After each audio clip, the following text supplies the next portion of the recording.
L'Union des associations africaines des acteurs de la réfrigération et de la climatisation a fait sienne de la citation selon laquelle l'union fait la force.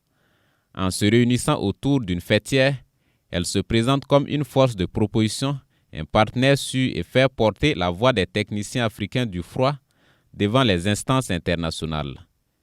Réunie à Tunis du 7 au 9 novembre 2024 pour son assemblée générale, un nouveau bureau exécutif a été mis en place pour continuer l'ambitieux programme qu'il avait adopté en 2020 au Burkina Faso, et c'est le Burkinabé Madissa Kandé qui est reconduit au poste de président.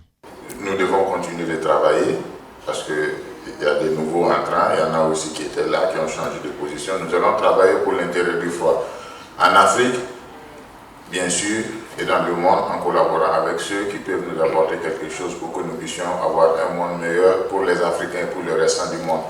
Et on vous demande gentiment, soyez les ambassadeurs.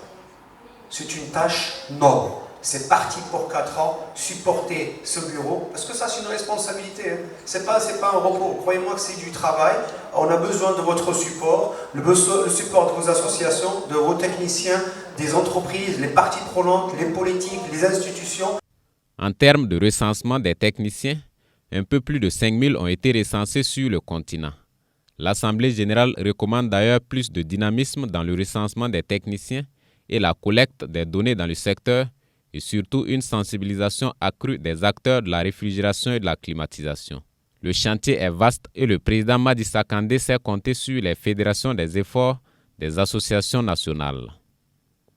Pour sa mission, il est important qu'on arrive à connaître le nombre exact des frigoristes en Afrique, lui permettant de pouvoir travailler à l'international. Donc je porte ce message à tout le monde afin qu'on puisse vraiment prendre la chose à bras le corps, comme je le disais tout à l'heure. Et donc ça va nous permettre de pouvoir être formés, certifiés et être équipés. Steve Gilles, en plus d'être le fondateur de la Journée internationale de la réfrigération, est celui-là qui accompagne financièrement la compétition Dr Charity Award dédiée aux techniciennes africaines. Une compétition créée par U3ARC dont l'objectif est d'inciter la gente féminine à s'intéresser au métier du froid et de la climatisation. Cette année, ce sont 3 femmes qui ont été primées. Très honorée et très heureuse et très reconnaissante de recevoir ce trophée de la part de l'association.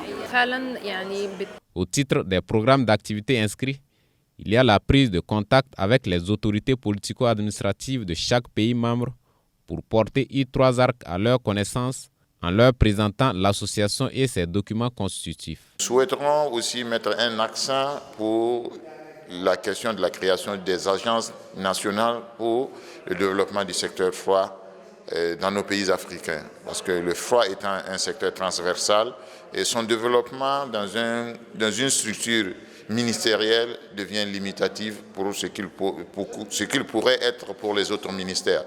Tout est bien qui finit bien. L'Assemblée générale a inscrit dans son agenda une visite des sites historiques de la Tunisie. Une occasion pour les techniciens de découvrir les pays dans lesquels sont organisées les assemblées générales. Et c'est la ville de Kairouan, à plus de 150 km de la capitale, qui a accueilli la délégation de U3ARC.